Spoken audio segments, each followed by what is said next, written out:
screen. Record on this computer. Got it. Not quite live just yet. Well, I can take my glasses off. Get some semblance of neatness in the hair. I'll try at least. And we are live, Beena. We're live. Okay, We are so live. okay. Anyway, I have something which I'm just ordering now. It's 284. Okay, good. All right. We're live. We're live. That's wonderful. That's wonderful. Oh, very good. Hello. All right. Brilliant. Hello. And good Hello. morning, Syl. Good morning, everyone. Good morning, morning, screen. Yes. And it's Good a morning, wonderful day. Beena. It's a wonderful day because everything is so far, whatever we were being busy doing, was showing and reflecting the value of implementing way-of-impeccability in things, in our work, in our thought process. Of course, not 100%, but at least from my side, not 100%, but still I was trying to do that. Try to be thorough and be like really giving value and priority and making the obvious really obvious. A lot of concepts and ideas from way of impact and conceptions from way of impeccability I was putting in just a mundane work, and I was getting so much value out of it. That's why I'm just saying that, okay, it's a wonderful day for the awareness side, aspect, because Yeah. whenever you get this idea that philosophy is just something to think about things only. And now before it was my idea that, oh, philosophers are just like that, they do nothing and they just keep thinking, keep thinking about things which other people don't care about. But now I feel that philosophy is actually reflecting in every aspect, from science and Absolutely. technology, Has to be. the relationships, to our self-awareness. Everything is about philosophy. Philosophy This is is real philosophy, not just theory, exactly, right? yes. Yeah. It's a philosophy also had the Sophie in it, which means wisdom. And this is so wonderful to see that when we do things deliberately, when we do things with some purpose, with focused attention, there are very slim chances that we will have some regrets later. Regrets can be like, oh, I wish I could just put those number right. Oh, I wish I could just write it down. Oh, I wish I could say that. Oh, I wish I would not say these type of things, these type of regrets. I'm not talking about the bigger things. Of course, the bigger things are different. They are included, but they are different. Because my idea, my personal idea about philosophy was something else. It was not like right now in play in everything. Even when you are playing, there is a philosophy involved in there too, and you can get more Oh, value yeah. out of it. Oh, yeah. Oh, That's yeah. why I it's mean, a wonderful some day. people play hard, some play Example given relaxed. here. Yeah. Yes, I got so much value out of it, and that is the real purpose, or you can say that the real meaning of life, when you get value out of everything, and you can get Exactly. value out of anything. Exactly. Can This extract is that today's value. talk. Yeah. Yes, this is today's talk. And now we are going to just explore this the story we are reading, and we did yesterday also. So share that story. What a wonderful Yeah. story, because it means so much more. I'm not saying about the story itself, which is another value. Of course, when you go into that Yeah. reading for just for the purpose of the story, then it will be a completely different mindset, different understanding, Yeah. different receptivity to read it as a story. But because when I'm coming here, my understanding, my receptivity is geared toward getting value out of that story in a Yeah. completely different. That's why Yeah. my focus is not much on the story itself as a story, but the Yeah. story is a leverage Your to focus bring is on more. finding the moreness. Yes. Yeah. Yes. Yeah. And that's a very big deal. That's a very big deal. Very big deal. Now, Beena, would you say that a capital R reading is precisely about finding the extra value, the deeper value, the moreness value? Right? Moreness is value, wouldn't you say? Exactly. Like, what else? Because this is what Right, we right. do. But a capital R reading, sometimes like with poetry or whatever, people do it, and their objective is not to necessarily find value, but to show how clever they are. Very Oh, different, yeah, very different agenda. See, we're looking to add value, which changes the way we live. Practical, practical, practical. Nothing idyllic here. I have to emphasize that. And Joseph again used this word. He still has this idea that this the whole nobility story, and Nobelia and the new nobility, that it's all about something that's idyllic. No, it's not. It's practical. You have to extract the value of the abstract understandings.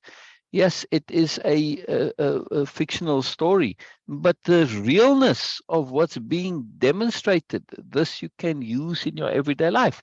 And this is exactly what you are saying, correct?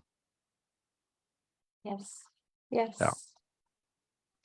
So there's nothing theoretical here or impractical or idyllic. People think idyllic is impractical.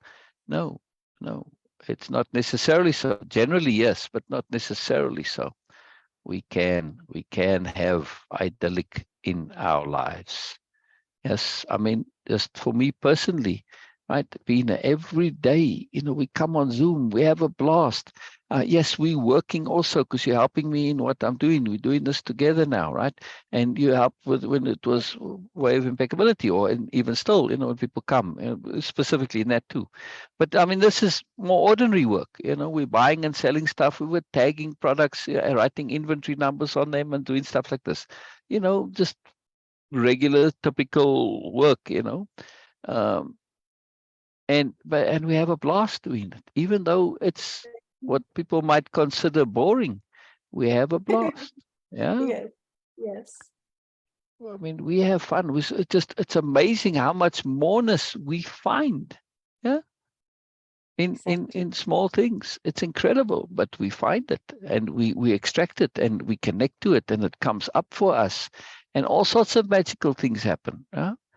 It, Yes. it's it's something else. It's something else. It really is something else. Yes, it's quite profound.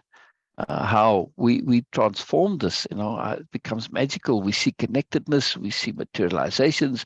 We see intent coming to be all sorts of incredible things, right? And we get to become aware of ourselves in this whole process. Yes, Yes. isn't that something? Isn't that something? It's just, and not just becoming aware of who you are. Most people think that, when they say, who are you? It amounts to, what do I like and what do I dislike? Mm. Yes, Mm. that's the Yeah. start. But that's a very shallow way of saying who you are. What's important to you? That's the second layer now, right? What matters to you? Yes. I say, well, okay, I like this and I like that. And say, well, is that very ethical? No. Okay, well, there goes that.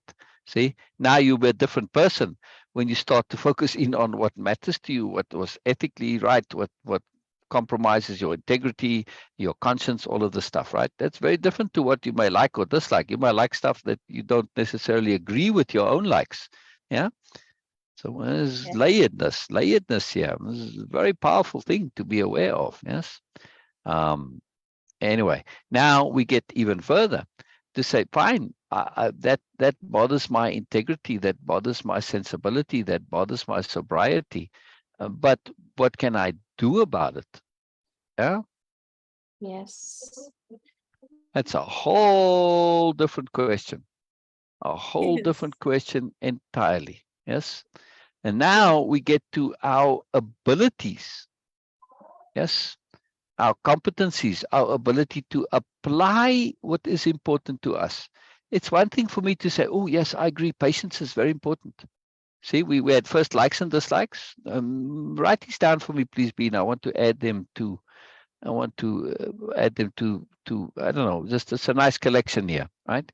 Who we are. It's under the topic of who we are. I want to add it to my quote file. Right. So who we are. First one is likes and dislikes. Second is important and unimportant. Right. So our values, right, which would be values, beliefs, etc. Right. But then we come to the third layer of who we are, and these are our abilities. Yes, like how much can I implement? Like I say, yes, patience is important, but can I apply this patience? Yes. Yes. Right. And now, just off the top of my head, I never really specifically put these in the connection of who we are, but just in terms of application, I'm doing it on the fly here now, thinking it through to some degree, because I'm also trying to find the listing and update it and Okay. share Can and you all that. please So summarize just in one line I- the third one? What is after what is important? abilities and competencies, Okay. right? The ability to apply, right? Who we Yeah. are, make a new line each time so that it's separate, right? Okay. Likes and dislikes, importance and value, right? Yes. Beliefs, that's all in the second one. And then abilities and competencies, right? And then the fourth now, after we say, okay, I'm able to apply these things that are important to me. Um, now I'm able to extract value. I'm able to apply like things like patience and thoroughness and all the stuff, right?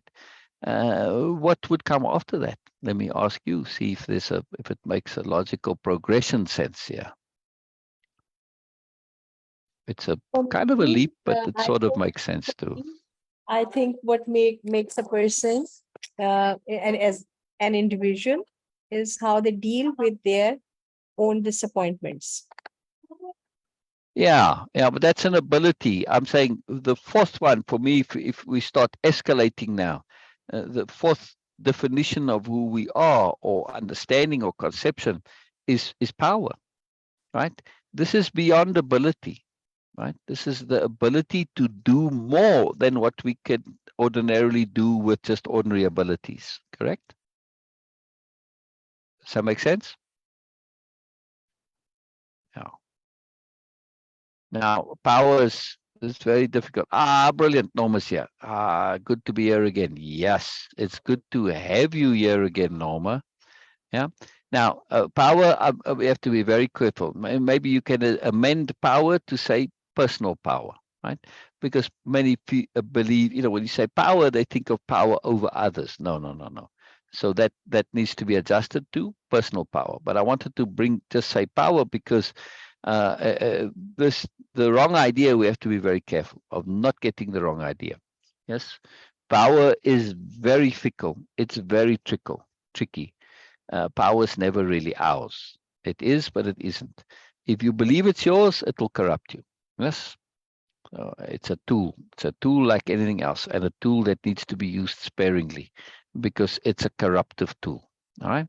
So personal power, though, is the ability to do more than you otherwise in ordinary circumstances can do. Yes? Make sense?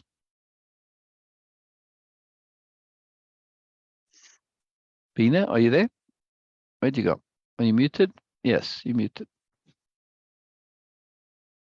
Ask to unmute. I was just talking. I was like, yes, yes, exactly.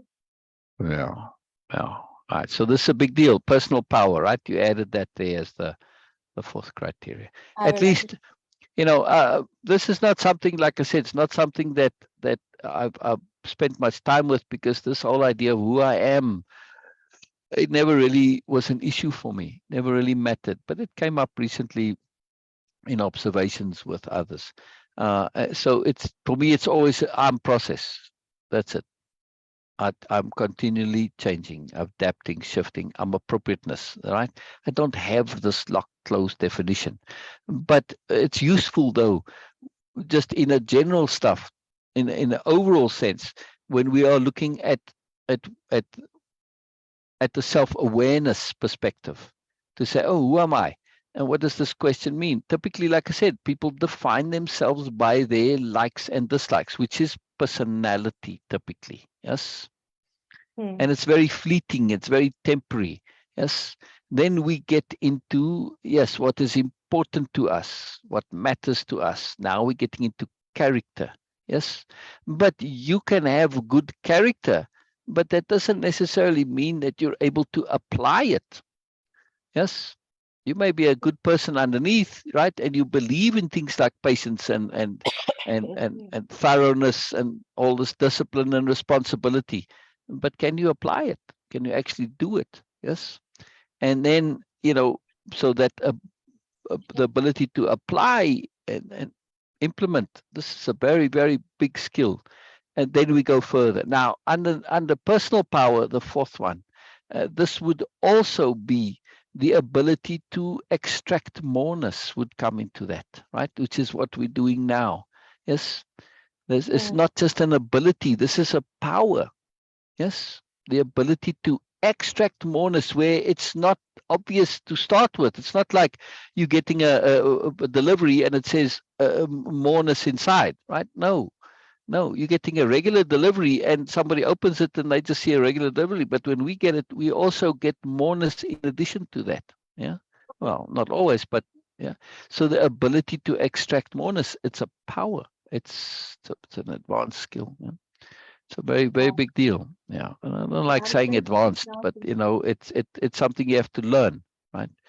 It Yes. comes after other abilities. So uh, I don't care for advanced because it's got that hierarchical implication to it. Yeah.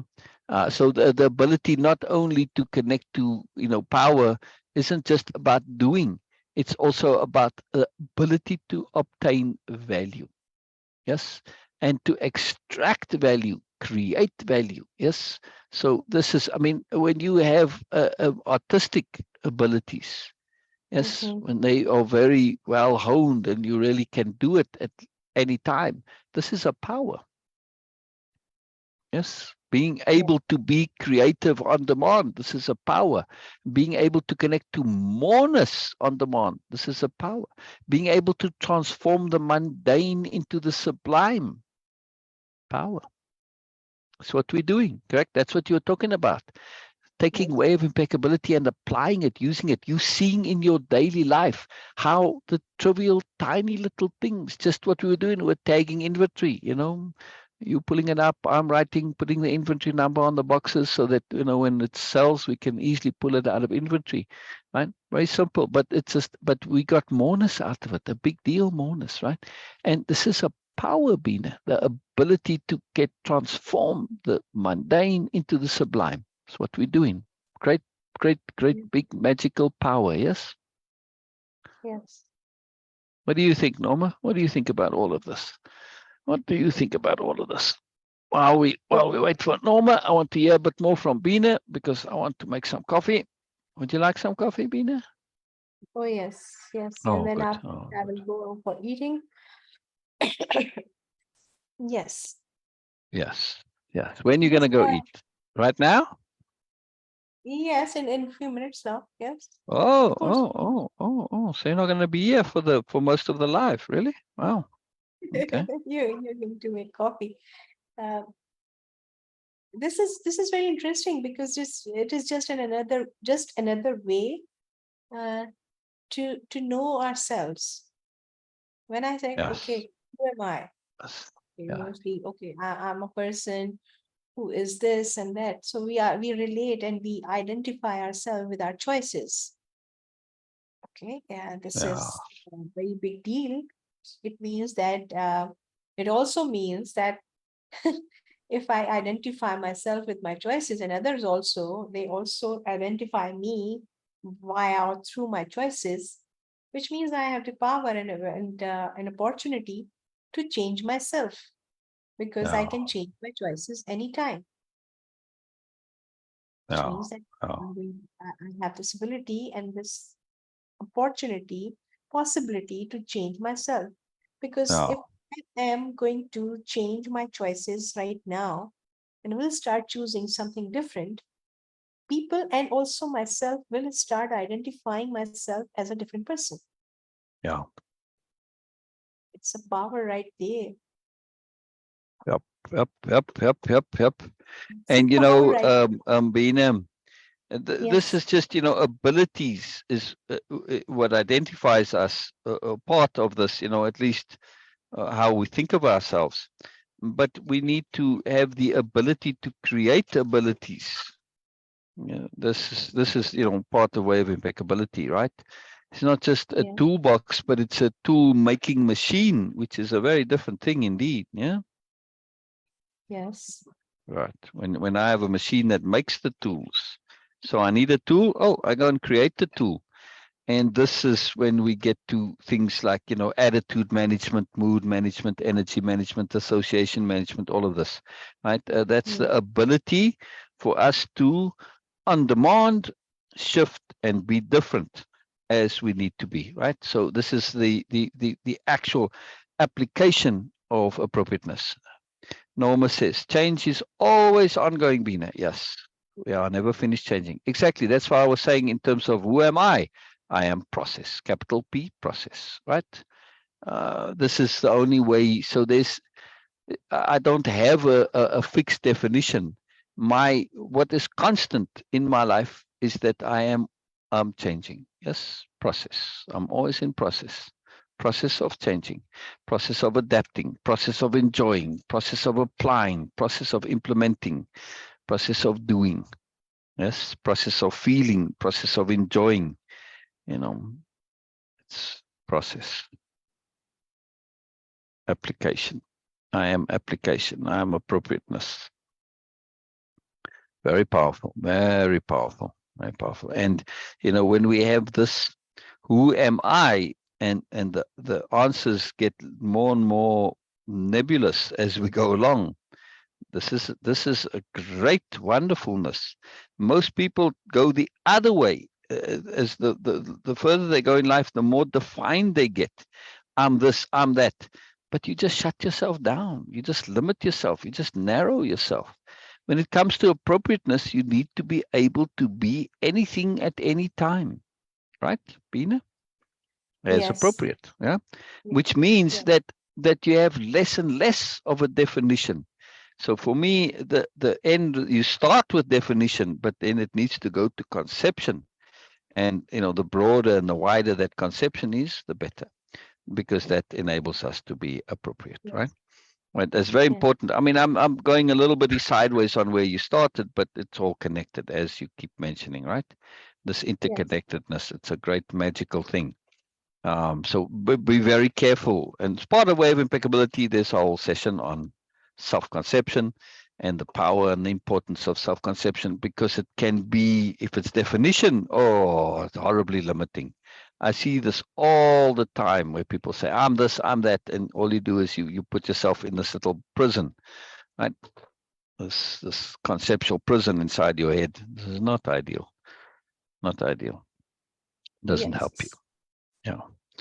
And it really affects their behavior tremendously, tremendously, right? And how they feel about things. And a midlife crisis is hugely as the result of the reality not matching the definition, and the definitions becoming very limited. Yeah, a lot of other stuff going on too, but that's one of the big deals of it. Yes. They want a new and a makeover, a new self-conception, a new definition of self. Mhm. Isn't that interesting? Yes. Just one sort of obvious practical thing. And burnout too, it involves much of the same thing, where you're living according to your definition. And then, you sort of realize, no, this is not actually what I want. This is not actually who I am. This is not actually important to me. I'm living somebody else's life. Um, And typically definitions like, oh, I'm of this, I'm of that.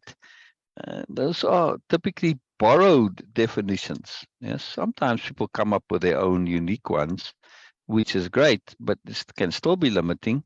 At least it's a little less limiting, but still can be limiting. So we have to be very careful of this, right? Because there's all these consequences and implications that we don't always necessarily consider, right? When I say, all right, I'm a peacemaker, for instance. I hear people say this as a conception. But, what does that mean really? And when you say that, aren't you just boxing yourself and limiting yourself? You may be that now, yeah? But for the rest of your life, yeah, not necessarily. Maybe, but be careful. Just dangerous stuff, right? We don't always think things are dangerous like this, but they are. Yes. Mm-hmm. Yes. Very good, very good, very good. All right, let's do some capital R reading. So this Okay, is a now go over. I'm going to listen because I'm going to eat now. Okay, There we okay, you're gonna eat and listen. All right, brilliant. I love that, Beena. Okay. All right, chapter 11. Here we go. Norma says more. So lots of rules. When can we just be? That's my point, Norma. A self-definition is a rule, right? That's exactly what I'm saying. To not have these rules. I'm not making rules. I'm unmaking rules. Yeah. Self-conception. We are in a play of life and keep changing our parts. Exactly. That's the self-conceptions are open. They grow. They change. Definitions, they lock you in. They don't. Right? The same thing. They're rules. So self-conception is fluid. It's open. It's more. It's greater. Yeah. It's very cool. Very cool.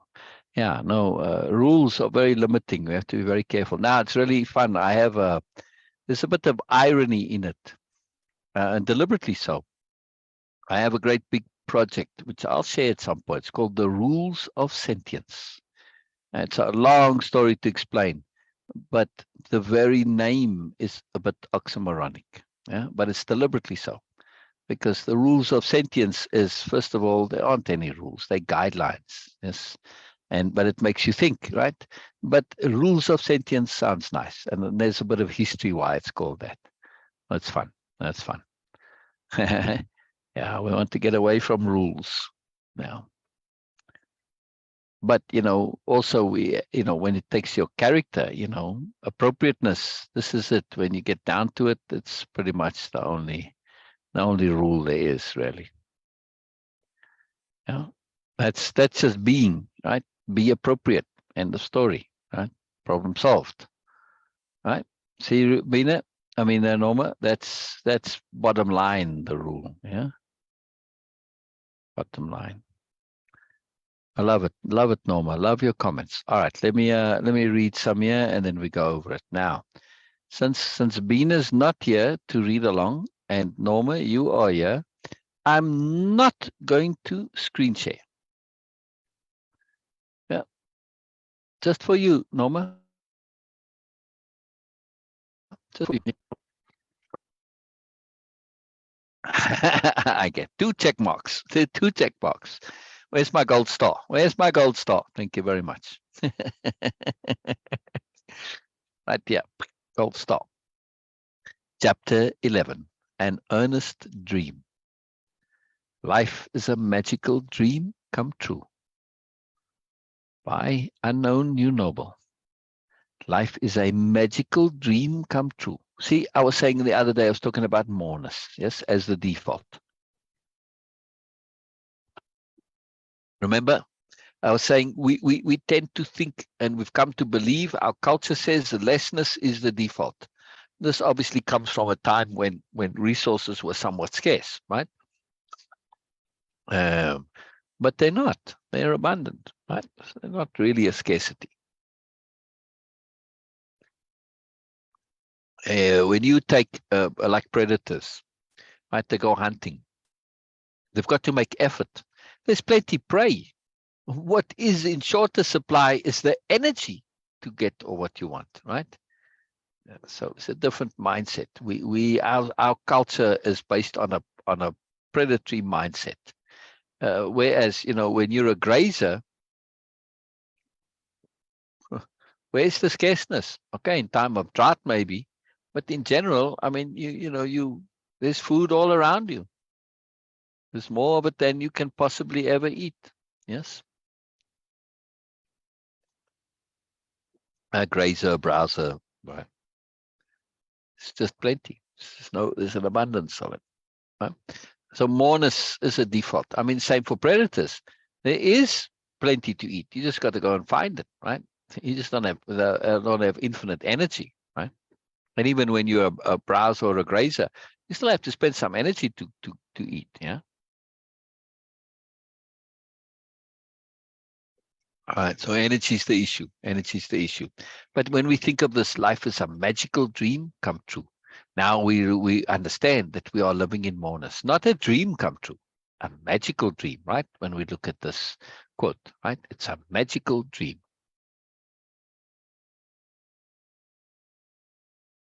Biella woke up early, refreshed. The origin story did that, revitalizing her every time. Whether she told or heard, the profound reminder of deeper perspective shift renewed her vision of the universe, of all people in it. Yeah, very big deal. So sharing, in other words, right? Sharing renews her and connects her and refreshes her.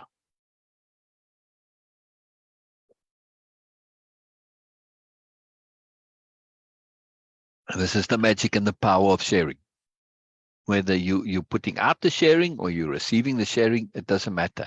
I don't really make a distinction between the two. Sharing is sharing. It doesn't matter on which side you are, because you're always on both sides. Always. Always on both sides. Even if you just share it to yourself, which is where, things like journaling and diarying and all of this, this is where it's powerful, because you're sharing with yourself. You're sharing with the universe, right? So you're getting both ways. You're putting it out and you're receiving at the same time. Yeah, it's very, very powerful. Very, very powerful. Biella leaned out of the open window, breathing in the delicate morning air. She whispered intensely, "Hello, world. Hello, hello, world." Biella loved saying hello to the world, an act of appreciation, of connection. She tuned into the magnificence of everything when she communed in this way. Communed, right? We're doing a capital R reading, so I'm going to stop at each point of point here, right? First of all, it's an intense whisper. Yes. Now, she's saying it out loud, but there's intensity into it. Yes. And this is a very powerful thing, because when you greet the world, you can't just do it without moreness. You have to. It's a profound act of respect and appreciation, right? And it's a communion, yes, to say hello to the world. Norma, I did recommend you say hello to the world at some point. Have you done it? But you say it out loud, right? You know what's amazing to me is that people are very shy and awkward to say hello to the world. They can't do it. It's like, I'm looking at my willow, hello world. But they can't do that. Simple thing. Right? So I don't know, Beena. I think, Norma, you said, oh, you did it silently. Right? That doesn't count. That doesn't count, Norma. It doesn't count. If you're going to greet me and I come and visit you, or you see me in the street, are you going to silently in your head say, hello, so? No. You say, hello, so. Yeah. But a greeting is different than just saying the words hello. Yes. A capital G greeting. There's more to it than that. Yes, it's an act of communion, an act of deep connectedness, right? And connected, the communion is more. Yeah, yeah. Wonderful, wonderful. Say it all through the day, Norma. Say it all through the day. Yeah. No, that's fantastic. Yes, yes. Good night, world is just as important. And to do a review of the day. This is a profound thing. Part of Way-of-Impeccability has got this. It's under the habit management module. Very profound techniques for doing this. Go into detail of it, but that's for another time. Very cool. Very cool, Norma. I love that. I love that. It's happiness. It's happiness. It's joy. It's communion, right? And I need to change this capital C here. When she communed in this way. For Biella, there was no way to greet the world with anything but profound joy and appreciation. A magical act for her. intoxicating even. You know, I say hello to the world, I don't know how often, and say Beena too, or you know. You see me often say hello, hello. Why? Because it's communion to me. I don't know how else to do it. It's a magical act, this communion. It's acknowledgement, it's recognition, it's appreciation, all of that in there. Right? So it's intoxicating even. Hello, world, she said again. So marvelous. Biella breathed deeply again, absorbed in the joys of existence. Yes, I am, a voice said loudly. So close, Biella spun round to see who it was. All she heard was merry laughter. Illumina, who'd been having tea outside, had snuck up beneath the window, taking Biella by surprise. Biella joined her. This little episode here actually happened, right? I went to the window and I said, hello, world. And I said, so marvelous. And then I got this voice that, yes, I am. Yeah. My friend had snuck up underneath the window and, and teased me. Right? Now, it's hello back. They said, yes, I am. A little egotistical there, friend, but all right. It was a joke. I'm just teasing them back a little bit. Laughing with Illumina was a joy, her laughter special, so pure. Illumina and Biella shared the living space in Cliff City. Biella used quite a few. Illumina usually enjoyed them with her. They'd been friends a long time. Well, she has her own too, but in Cliff City, they share it, right? And Biella has her own. There are multiple residences, as all the new nobles do. It's part of Nobelia. It's an overabundance of living space because they develop technology that can take the soil and the earth, repackage it, and build from that, right? And so, you know, breaking down the elements and the constituent and make a building. So you can, as long as you can imagine the plans, the machine will build it for you. Right? It's like 3D printing on a massive scale, but instead of using ink and prints and plastics and what all that they use for 3D printing, the raw material is earth, right? So it digs it out, scoops it out, vacuums it up, reprocesses it into building materials, right? Or makes the things from it. So it's a very profound mechanism, very huge, great, big, complex, sophisticated, expensive machine. But that's the benefits of wealth, right? Simple joys, they're essential inside Biella's head, she thinks. Yes. Simple joys. If we could not learn to relish those, we're truly lost. Saying hello, world, did that for her, connecting her to simple joys. It's a skill to enjoy simple joys, at least a skill to reacquire the natural ability. One of the aspects of the new nobility she enjoyed the most. Yes, you know, as children, as innocents, we enjoy simple joys, but we lose that. And then we sort of relearn it as we get older. Right? But we need to maintain this all the time. Joy is joy. It doesn't matter where it comes from. Right? This is hierarchy to think that a simple joy is less valuable than a complex joy. That's just hierarchical thinking. It's complete nonsense. Joy is joy. Doesn't matter where it comes from. It's totally irrelevant. And the beauty of simple joys is that they're abundant. They're all around you. They're easy to get hold of. They take less energy. Yes, that's a very big deal. And then Biella says next year, Illumina, I'm going to hold a free chat on the Grand Terrace.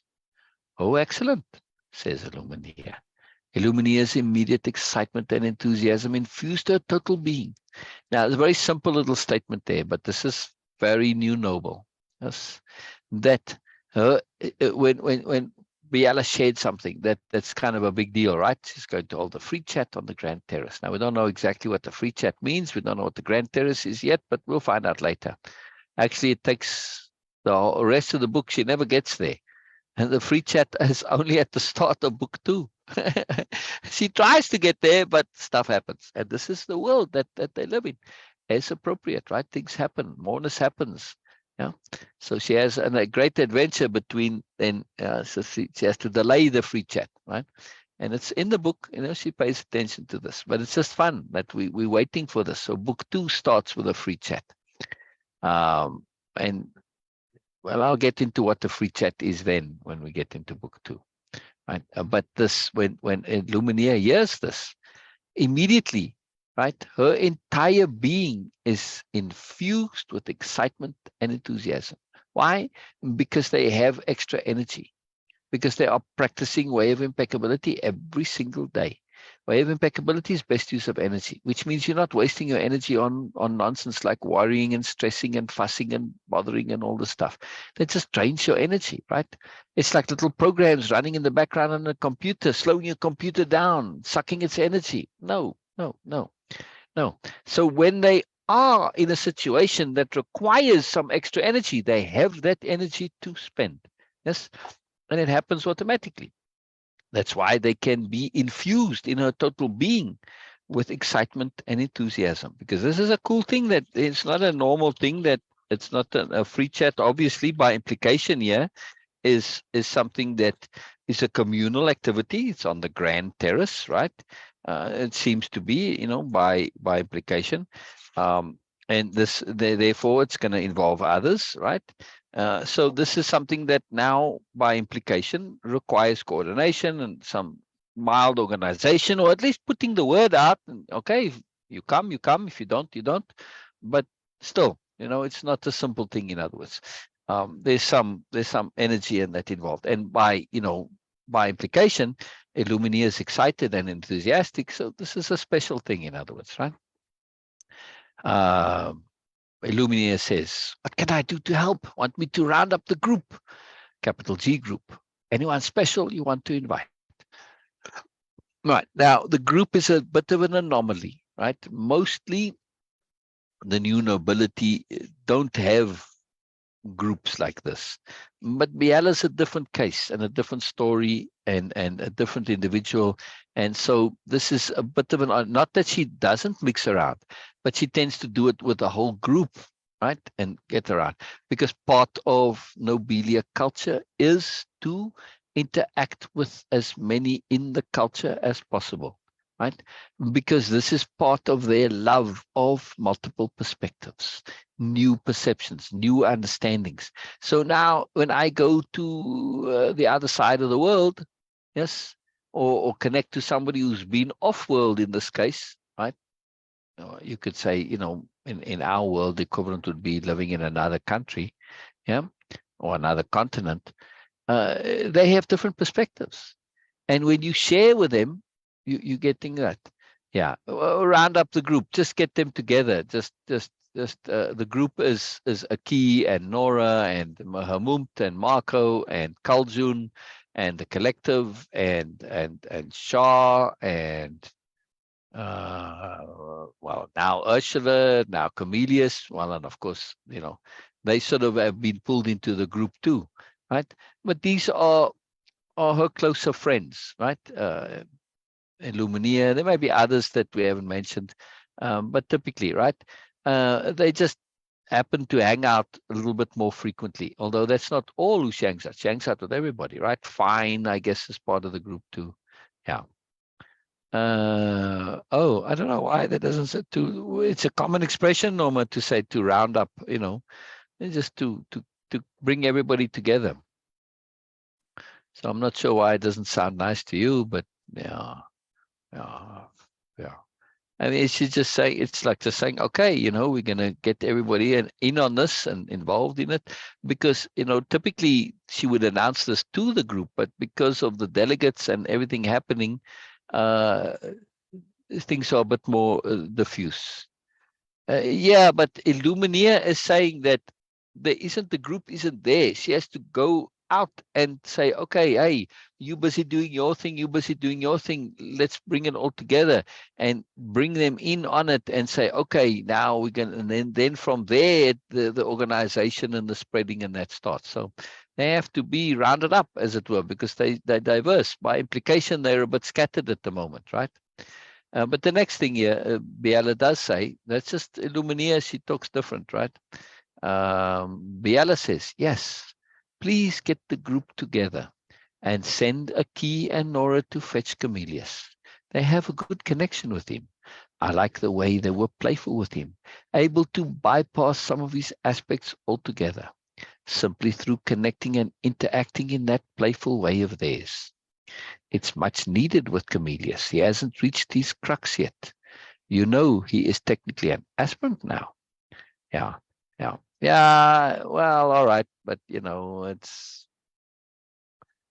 a common expression, I suppose. But yeah, I see what you're saying. I see what you're saying. But she does say it. I mean, the very next sentence there, she does say, "Yes, please get the group together."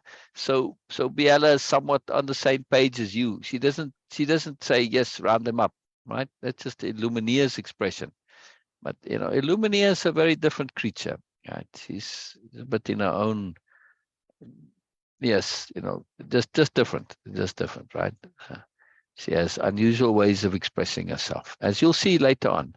Illuminia is kind of like Coffee Noble, you know, a savant, right? Coffee Noble was put down as a savant. Now, savants typically, there's a range of savants, and sometimes a savant is somebody who has exceptional skills in one area, but lacks them utterly in other areas. Yes, this is sort of something that goes along with savants. Now, on one end of the spectrum, you get savants who are just real boffins at something, real experts, and they normal for the most part. But on the other end of the spectrums of savantism, you get idiot savants who are quite unfunctional in everything. But for instance, they can, you tell them when your birthday is, and they say, "Oh, you're born on a Saturday." They can calculate it immediately, stuff like that, right? But that's all they can do, right? They have just these exceptional skills in one particular area. It's quite amazing. So there's a range of savantism. And Coffee Noble obviously is a coffee savant, right? He's super skilled in coffee, and he lacks a bit of social skills, but doesn't matter. It's just his way, right? Because he's so intensely focused. He can be, yeah. As a savant of love sounds good. Yes, a love savant. Yes, yes, I like that. I like that. A love savant. Yes, yeah, yeah. And an awareness savant. That's why we use love instead of awareness, because it sounds much better. Yeah, to say an awareness savant, it doesn't sound as cool, as fun, as wonderful, right? uh, why is my background? Is my background not sharing right? Yeah. Now, if you see my background like that, Beena, it just means I have to move the green screen. So tell me, Beena usually tells me, I like to have it neat, you know. See, I just adjusted it there. Now, by the way, there's you, Norma, or Beena maybe, surfing the universe, right? I know if you look a little more carefully, she's standing on a mountaintop here, but to me, she's surfing the universe. If you look really carefully, it's like a board under her feet there, and actually she's past the mountain, she's surfing the universe. It's just the way the photo was taken. Makes it look like she's standing on the mountain, but she's actually surfing the universe. Just by the way, right, in my background. That's for fun. Personal interpretation. I have some leeway here. All right. Back to this point of Who a is savant. living? Who is living there? Who's living where? It's Beena. Oh, Beena surfing the universe. Yes. All right. We'll make it Beena. But I think it's Norma too. I think you surf the universe Yes. too, Norma. I was just Yeah. asking who is living there. Yeah. But I was explaining about Illuminia. Illuminia Yes. is an untypical new noble, much like, well, there's not really, there's some similarity, but each new noble is very, very individual. But nonetheless, you know, there's still a range of sort of more or less where they overlap. Right, but Coffee Noble obviously very different, right? And much like Coffee Noble, Illuminia is also different, because she has a kind of a savantism to herself as well. She has lots of things that still need to be resolved, but yet she understands. Yeah. So there's a conflict there with it's much like Camellius, except that she's learned to obviously live the things more so, even though they're still in a conflict. So it's a convolution, because she's a bit of a savant in a way, right? And savantism typically implies an imbalance. You have exceptional skills on the one hand, but you're lacking on the other hand, right? So we see it obviously in Coffee Noble to come, but the same applies to a certain extent with Luminia, except that her skills are not as obvious as her savantism or intuition, right? She has this remarkable intuition. And you'll see that she sort of bypasses the usual stuff and connects to the moreness. Does she always live that moreness? No. But can she see it and connect to it? Yes, right? All right, so we were on the last part here. You know he's technically an aspirant now, says Biella. Illumineer showed a surprise. How did that happen? The admin duty, new noble, said nothing, right? It's the admin duty. To hyphenate that. The admin duty, no, new noble said nothing. I suspect the universe is involved here. Now, she doesn't know anything that happened. All she knows is that at the origin story, right? Remember, Biella and Ursula and Camillus arrived along with the admin duty new noble, right? Because there are other duties, right? I mean, you can be on sewerage duty, you can be on whatever, right? All sorts of different production duty, farming duty, but he happened to be the admin duty new noble, right? So he arrived with Biella and Camillus and Ursula, and he didn't say anything. So this was a surprise. So now Illumineer is putting two and two together, because she knows that Ursula and Camillus and Biella had come from the admin offices after registering Biella to be a new noble and Ursula to be an aspirant. Right? This was known beforehand, but now that Camillus is also, and Biella is saying, you know, he's technically an aspirant now. See, she's already put the clue there. So now, oh, that's surprising, because he didn't want, obviously, technically, that means he didn't do it like Ursula deliberately, right? Because yes, she's technically one too, but when you say technically, it implies that it's not quite in the usual way, right? So she's intuitive, but she's also putting two and two together. And the fact that the admin duty new noble didn't say anything also implies that there was a moreness involved, that it's not his place to say anything, right? Like he can say about Ursula, but with Camillus, he has to just let it be, right? So there's some moreness, right? So it's not so much intuition, what typically intuition isn't. It's just that we have this ability to look at implications. It happens very fast. If we slow it down and unpack it, then we see our intuition, like in this case, is typically an implication chain that just happens very quickly, right? And she's just putting it together very quickly, right? That's what we call intuition. But it's for the most part just an implication chain, right? We're not actually jumping out and pulling information out of the universe. It's a different thing, but that happens too, right? He was with Ursula and I, says Biella, when we went to register. It just happened to be standing in the right spot. The way things were expressed and happened, the duty new noble took it for granted we were all there to be registered. Camillus was in a peculiar place at the time. Not as if he wasn't aware, he simply appeared to have no volition to say anything. Just that. Yeah, he simply appeared to have no volition to say anything, seemed to be going with the flow of things, with much ambivalence in him. Why the duty noble said nothing. Yeah. Now, just Biella's way of expressing. She leaves out it's why. Why did he just shortening her talking, right? He picked up on it also, as did Ursula. None of us have spoken of it, yet somehow, intuitively, Aki and Nora are treating him as a fellow aspirant. It's fun to watch.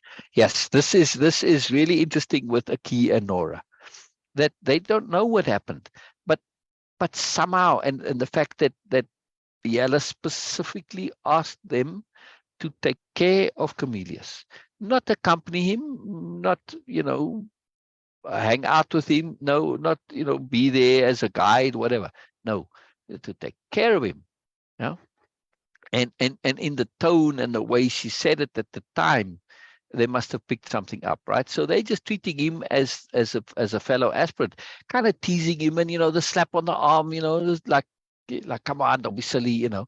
And that's not something that, I mean, they're very young, and, you know, Camillus is an old guy, you know, and he's a stuffy professor and that, you know. All right, he's shown a little bit of unstuffiness, he's opened up a bit, but they really treating him the way they would treat each other.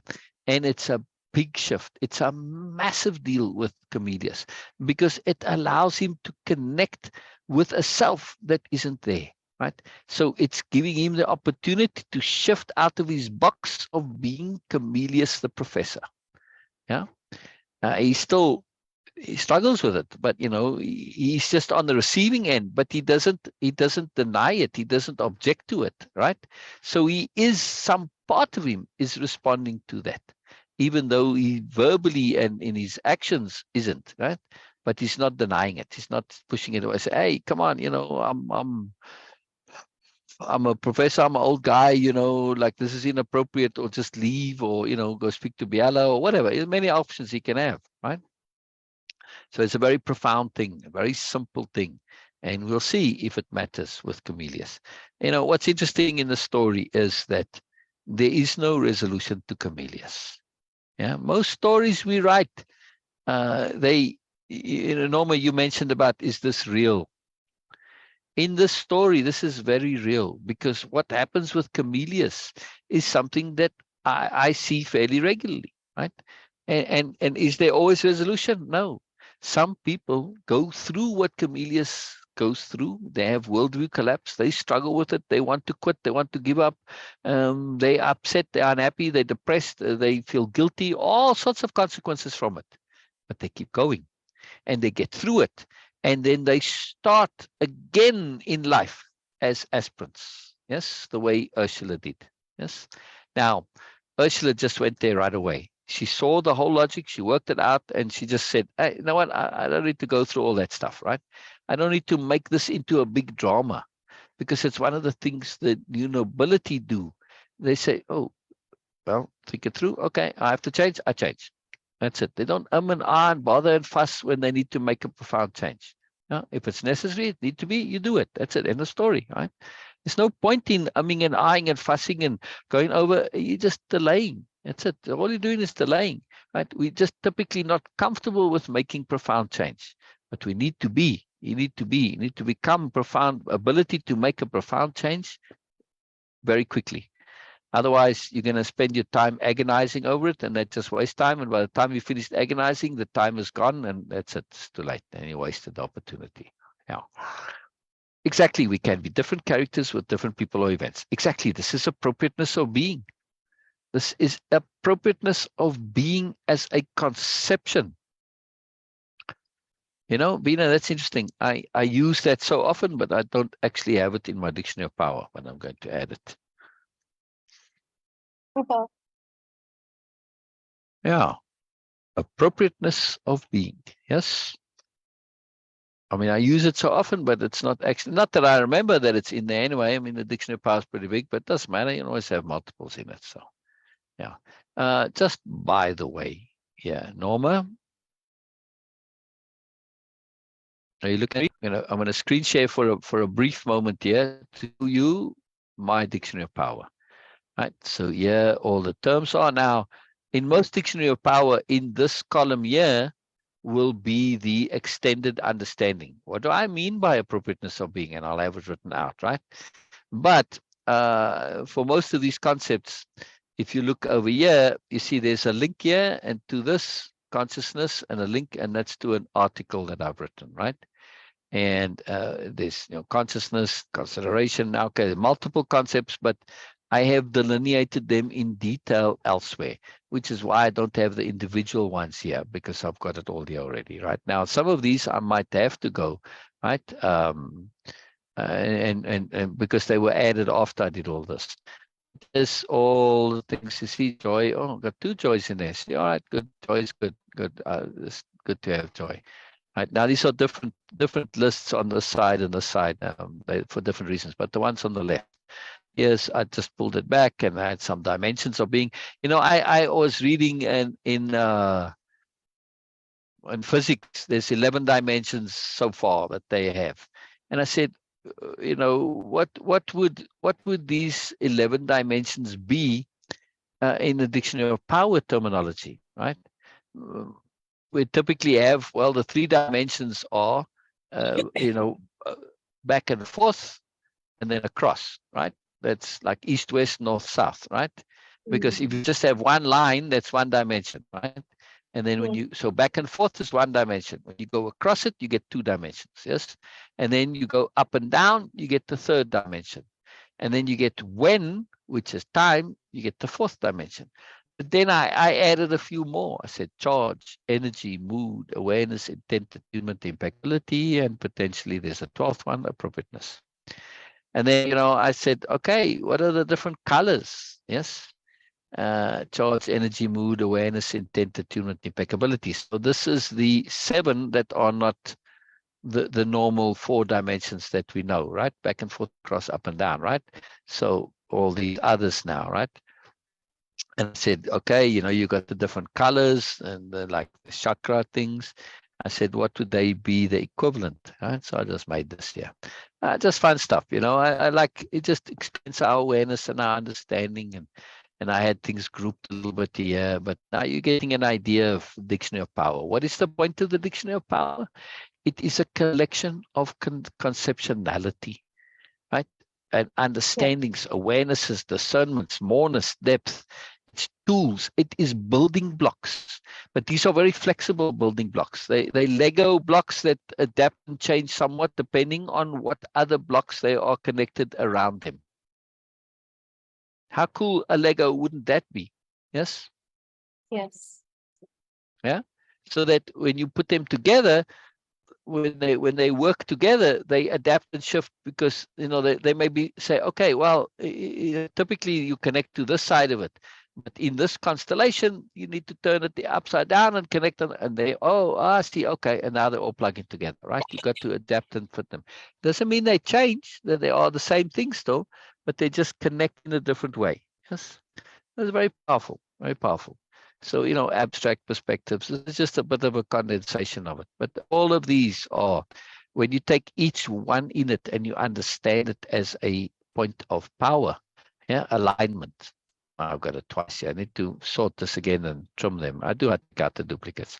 Let's take this one out right now. I need to be, it's got a comma behind it anyway. Right? Amazement. This is a power term, the ability to be amazed. That means I'm not jaded, I'm not cynical, I'm not faded, I'm not worn out. Yes, I'm keeping my freshness. And innocence is part of amazement. All right.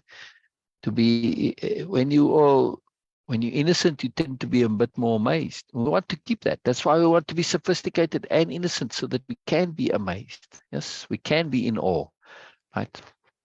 Anyway, amplification, analysis, anchoring, amendment. I don't know why amendment is in here. Not sure. Oh, I'm not sure. Not sure.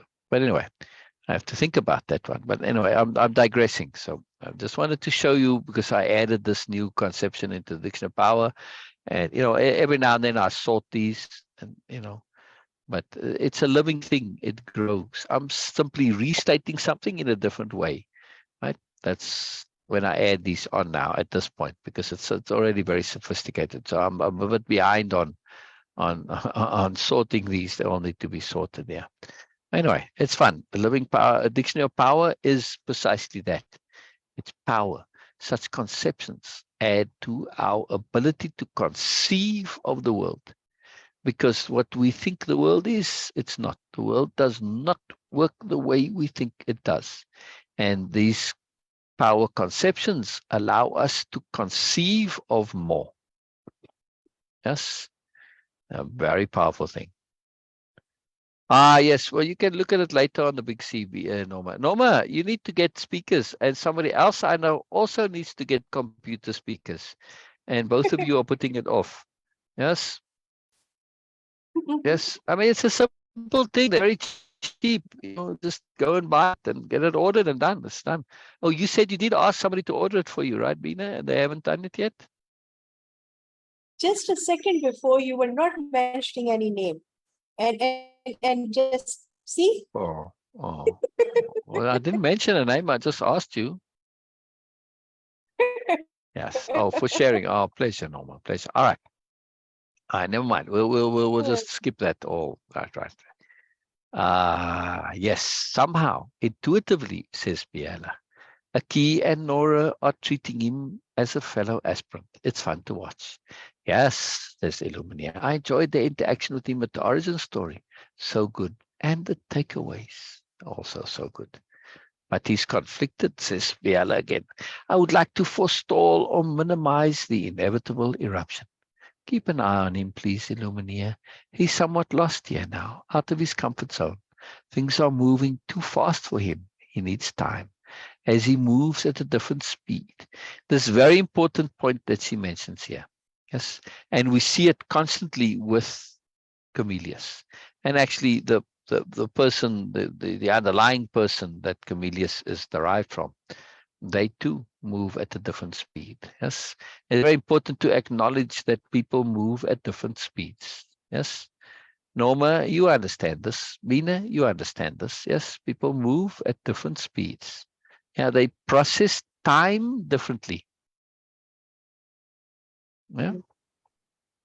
That's what that means. And I don't mean it in the sense of like intelligence or non-intelligence. No. People sometimes simply process time differently. It doesn't move at the same speed for everybody. It's again, see what I mean with the world does not work the way we think it does. We just take it for granted that time is the same for everybody. Right? Now think about this. Yeah. We've lived for centuries with this idea. But then Einstein came along and changed so much. One of the consequences of his theory of relativity was to point out that when you are moving at a physical different speed and also how you relate to gravity, you actually time is different. So when the astronauts go up into the spaceship, when they come back, they're younger than what we are. I believe that's the way it goes. Yeah. Right? They're different age to us because of gravity affects time. Yeah. So the more you are connected to gravity, the slower time goes. Right? This is fantastic. And also how fast you go affects time. How fast you physically move affects time. So who knows? Maybe some people are just, their bodies feel gravity more than others. We don't know. But certainly people's time perception is very different. Now, those are two factors that we know affect time, gravity and the speed or velocity. Yes. But there could be others that we're not aware of. Yeah? It's just when we understand this thing that time, we tend to think of time as the one thing that's absolutely constant. It's not. It's absolutely not. Yes. It's quite amazing. It's quite amazing.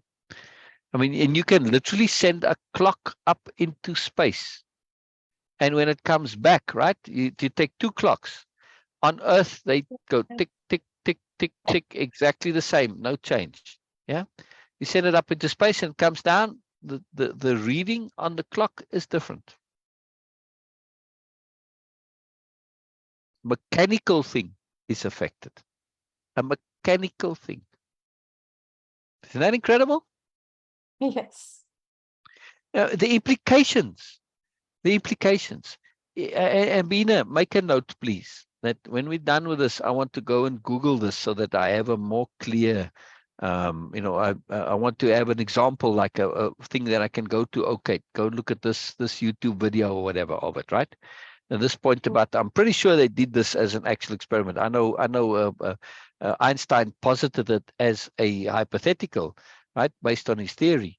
Well, not hypothetical, but he proved that it would be so based on the theory.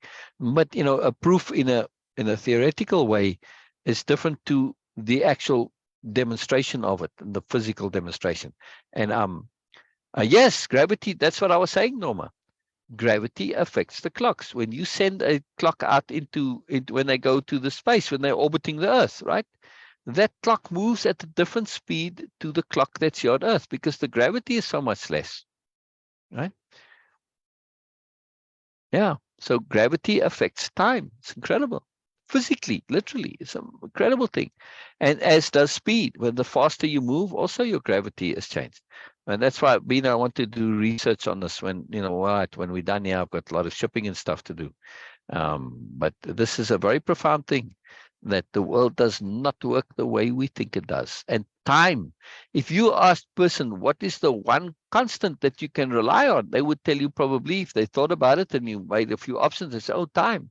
Yeah, time is always the same. Nope, sorry, it's not. Yeah, it's incredible. Everything is relative. Everything is relative. It's all as, depends, all contextual. All right, I'm going to leave it here, right? Yeah, where they're talking about Camellius, yes, but he's conflicted, and the takeaways. All right, then we'll pick up on that tomorrow. Yeah, Beena? Yes.